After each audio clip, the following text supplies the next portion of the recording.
So this whole thing happened at my engagement dinner, and honestly, I still can't believe it. My fiance, Brody, 27 male, and I, Marge, 27 female, had been together for a few years at this point, and things were going great. His family had their quirks, but I never thought it would get this bad.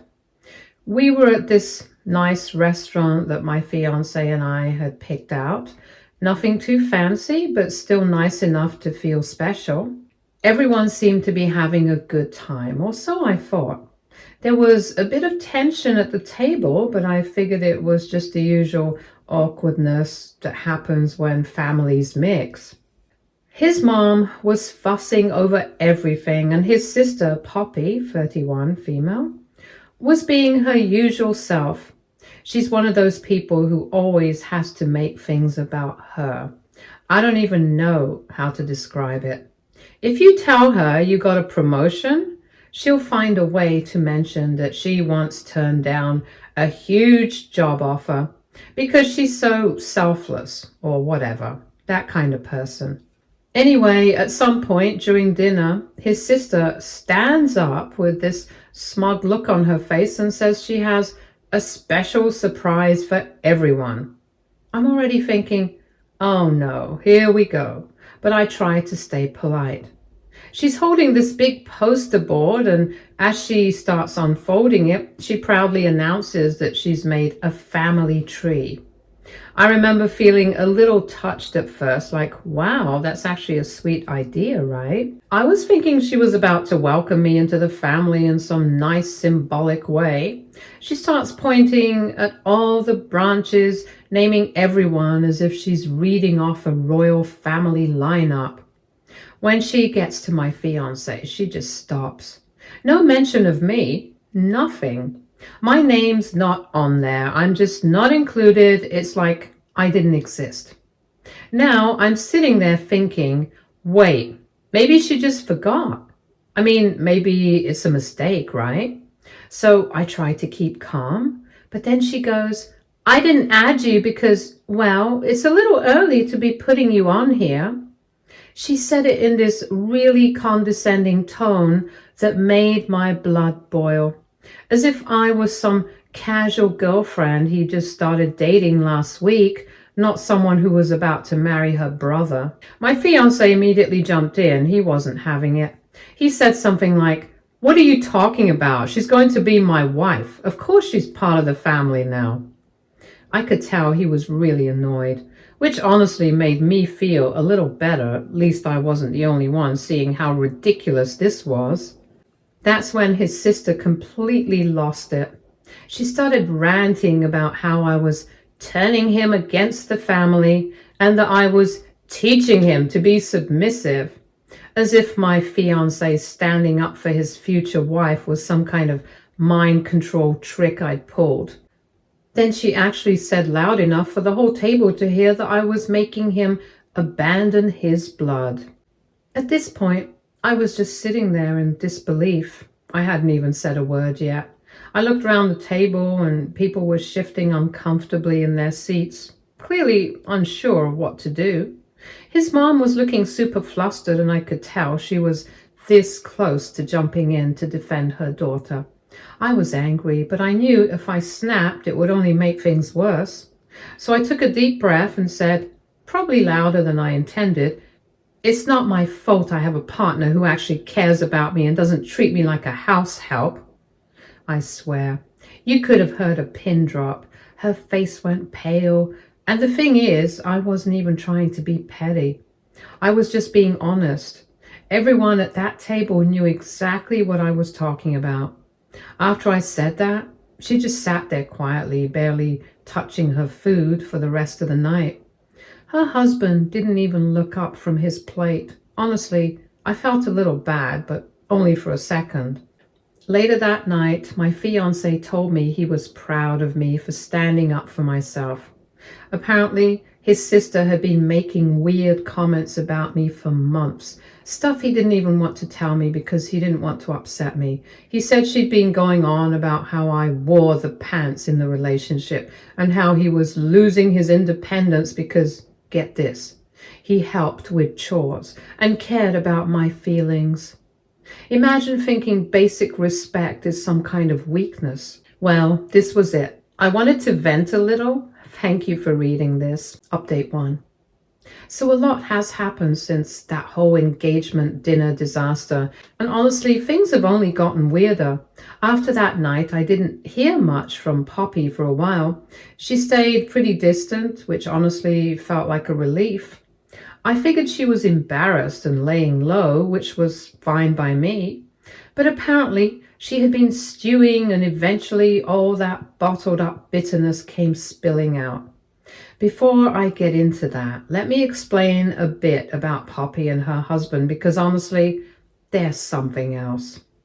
Poppy's husband, Greg, 35 male, is one of those guys who thinks being a man means never doing a single thing that might be considered feminine.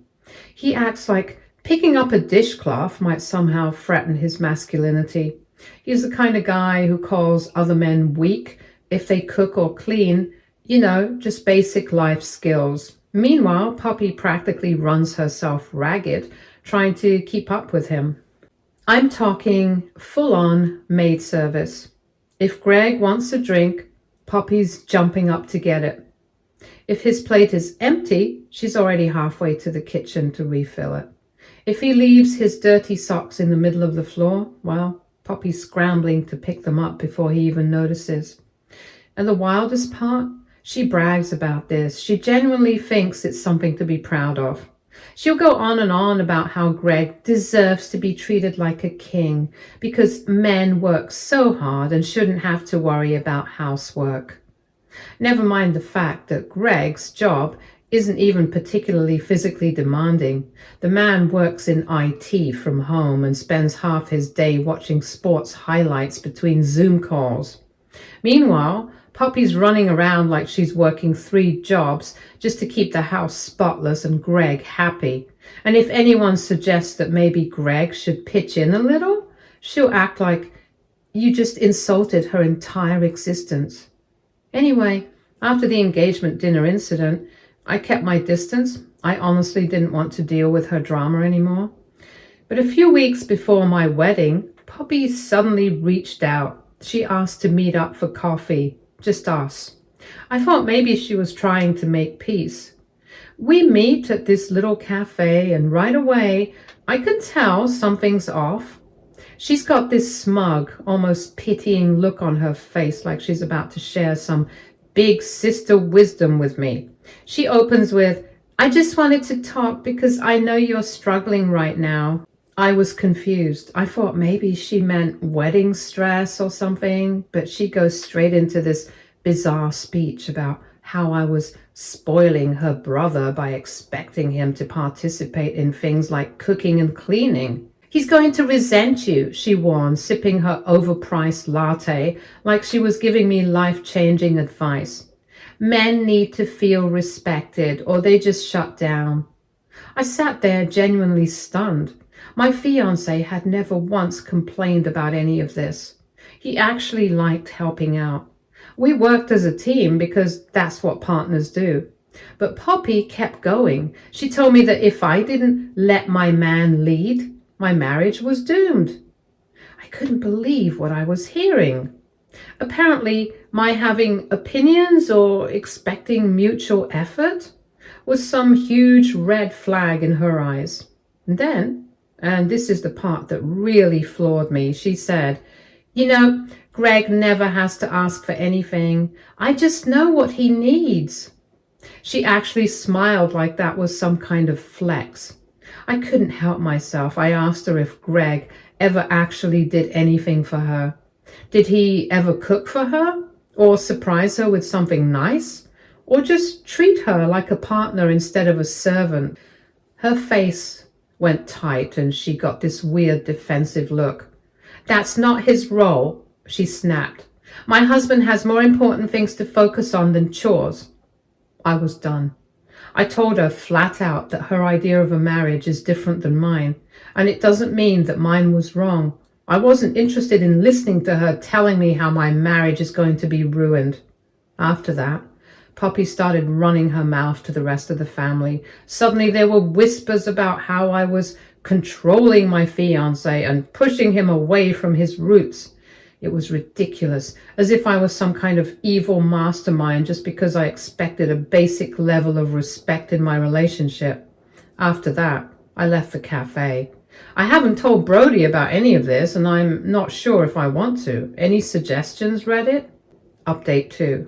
I wasn't planning on writing another update, but after what happened at my wedding, I feel like I have to. Looking back, I probably should have known Poppy was going to pull something. I mean, after everything with the engagement dinner, the weird coffee chat, and her obsession with traditional marriage, I should have seen this coming. But honestly, I was just hoping that she'd behave for one day. So the wedding itself started out beautifully. The ceremony was perfect, the weather, the flowers, the whole vibe.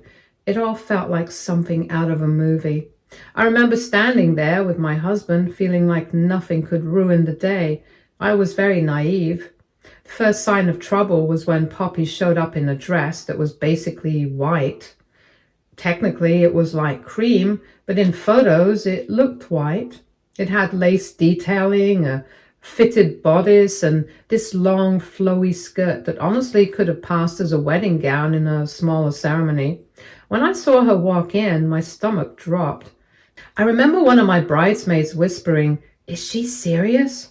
And I just stood there, stunned. I tried to brush it off because honestly, I didn't want to spend my wedding day thinking about Poppy's attention-seeking nonsense.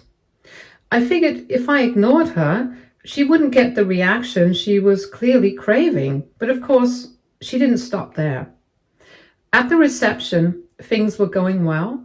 Dinner was being served, people were dancing, and everyone seemed happy. I was genuinely starting to relax. And then I noticed my mom looking tense.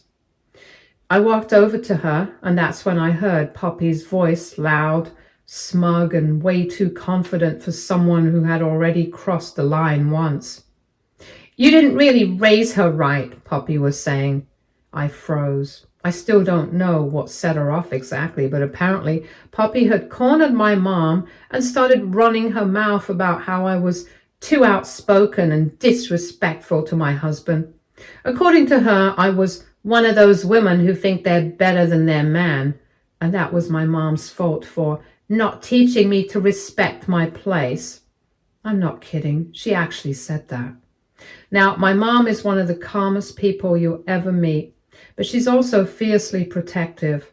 From what I heard later, my mom had tried to ignore Poppy at first, but Poppy just kept pushing. She apparently kept repeating that my husband was going to leave me one day if I didn't learn my role as a wife. My mom finally snapped. I didn't hear everything, but I definitely caught her saying, "Maybe if you worried less about my daughter's marriage and more about your own, your husband wouldn't treat you like a maid." Poppy lost it. She started yelling about how everyone was against her and how she was the only real woman in the family because she knew how to be a proper wife. By this point, people were starting to notice. Guests were turning to look, and I could feel the tension spreading through the room.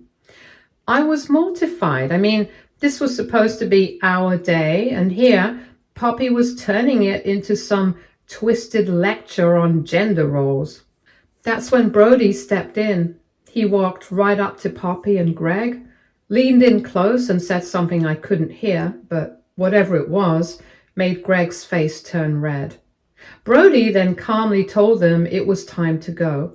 Poppy refused. She kept ranting about how she wasn't done talking and that people needed to hear the truth, like she was delivering some TED talk on submission or something. Meanwhile, Greg just stood there awkwardly, looking like he wanted the floor to swallow him whole. Brody didn't have it. He called over one of the venue staff members and told them to escort Poppy and Greg out. The staff member was super professional about it, but you could feel the secondhand embarrassment radiating from everyone nearby. Poppy was still shouting as they walked her out, yelling about how I was manipulating my husband and how my marriage was doomed. The second they were gone, the whole room felt lighter. My mom, came over and hugged me, apologizing for letting things escalate. But honestly, I was just glad Poppy was out there. The rest of the night was amazing. Once the drama was over, people went back to having fun, dancing, laughing, and just enjoying themselves. Poppy still insists she did nothing wrong. She's told anyone who will listen that my mom attacked her out of nowhere and that she was only trying to help. According to her, she was just giving advice, and apparently we were all just too sensitive to handle her wisdom. I don't know what her deal is, whether she's jealous, insecure, or just obsessed with pushing this weird 1950s fantasy. But at this point, I'm over it. My husband and I are happy, and honestly, that's all that matters to me. Update 3. I can't believe I'm writing yet another update about Poppy, but here we are. Just when I thought things couldn't get more ridiculous, she managed to surprise me yet again. So a few weeks after the whole wedding disaster, I honestly thought Poppy was done. I figured she'd sulk in silence for a while or just avoid us completely. But nope, she wasn't finished. One Saturday afternoon, Brody and I were just hanging out at home. Out of nowhere, there's a knock at the door. I open it, and there's Poppy. Now, I know I should have just closed the door right then and there, but I was so caught off guard that I just froze for a second. She had this weird fake smile plastered on her face, the kind that's supposed to look friendly but just ends up looking creepy. Before I could say anything, she launched straight into it. "I'm here to pick up the knives," she said, like this was a totally normal sentence. I just blinked at her. What knives? She rolled her eyes like I was being slow and said, "The knives. The monogram knives I gave you as a wedding gift, I want them back." Now, let me just clarify. These weren't some rare antique heirloom knives. They were nice, sure. A sleek black set with our initials engraved on the handles, but they were still just knives. Regular kitchen knives. We hadn't even used them yet because we already had a set we liked, and honestly, after the wedding drama, I wasn't exactly eager to use something Poppy had given us. I told her we still had the knives, but we hadn't touched them. "Well," she huffed, "I need them back. You don't deserve them after the way you treated me." I wasn't in the mood to argue, so I just got the box and handed it to her. She opened the box and said that I had already ruined them. Mind you, these knives were still in the original box, wrapped in plastic, sitting untouched in one of our kitchen cabinets. I told her that politely at first, but she wasn't having it. "You've ruined them by putting bad energy on them," she told me. Yep. Apparently, my husband and I had cursed her precious knives with our disrespectful behavior. She also said that since I have ruined these knives, I need to pay her. I couldn't believe what I was hearing. This woman was now demanding money for a gift she had willingly given us. I asked her calmly why she thought we should pay her for something we hadn't even used. "Because," she snapped, "I spent good money on those, and you two don't deserve nice things after the way you treated me." I'll admit, I laughed. I couldn't help it. The whole thing was so ridiculous that it felt like a prank. But nope, she was serious. She said we owed her the full price of the knives, plus extra, because now she couldn't re-gift them after we'd tainted them. At this point, Brody walked up to the door to see what was going on. When he realized what was happening, he flat out told her to leave. Poppy doubled down, saying she wasn't going anywhere until we paid her what we owed. I told her that if she didn't leave, we'd call the police. "Oh, please," she scoffed. "You wouldn't dare." So I picked up my phone and started dialing. And that's when her attitude shifted. She grabbed her purse, stomped off to her car, and yelled over her shoulder, "You're both ungrateful brats, and you're going to regret this." We haven't seen her since. Honestly, I still can't wrap my head around it.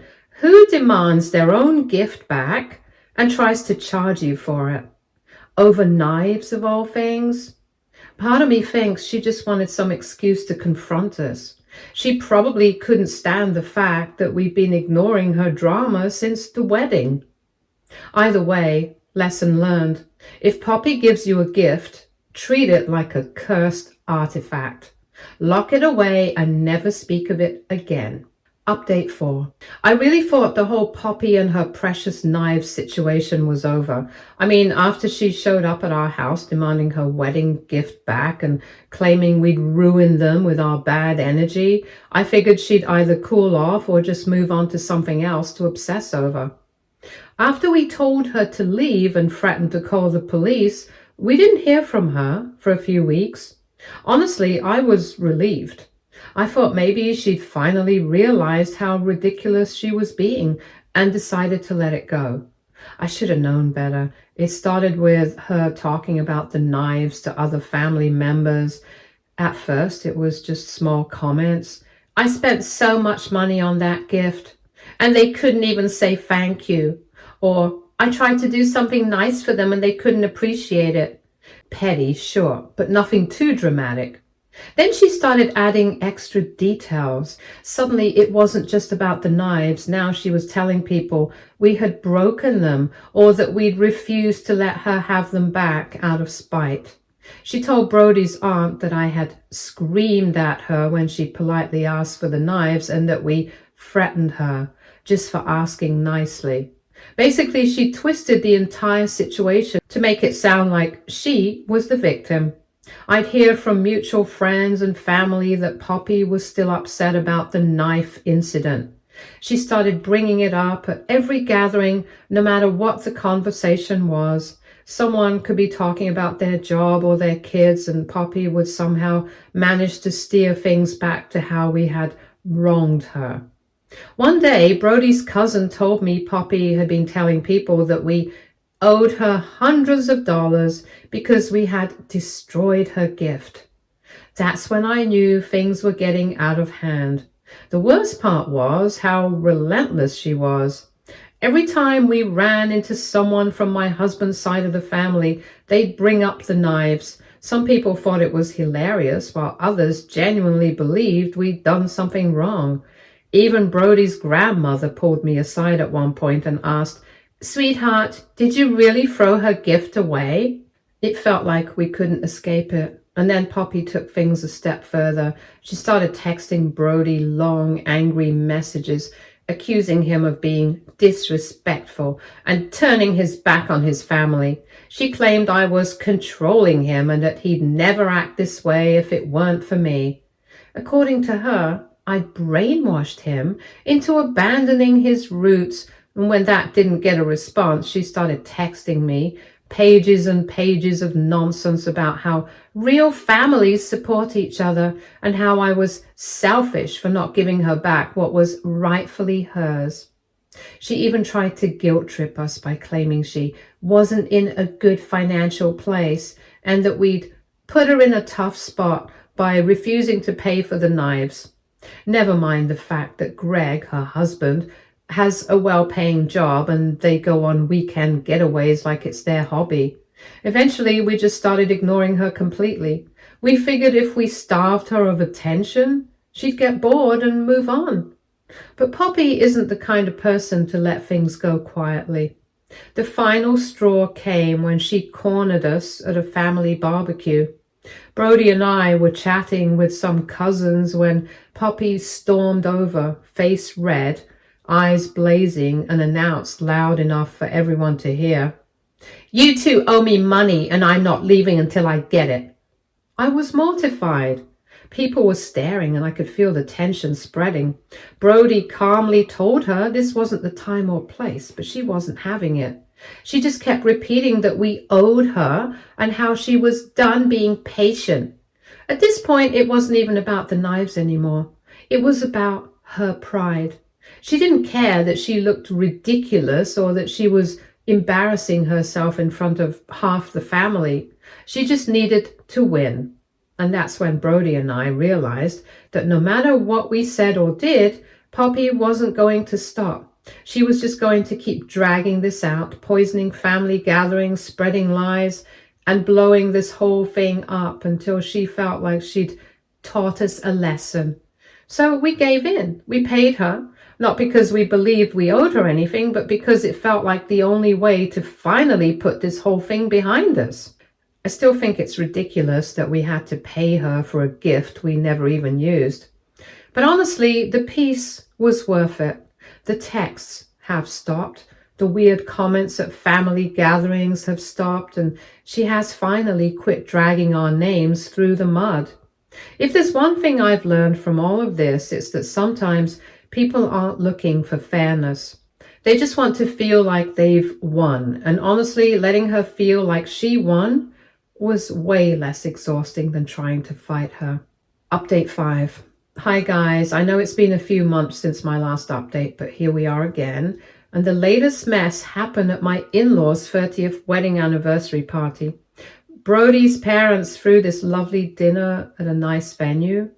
It was nothing fancy, just warm, intimate, and meaningful.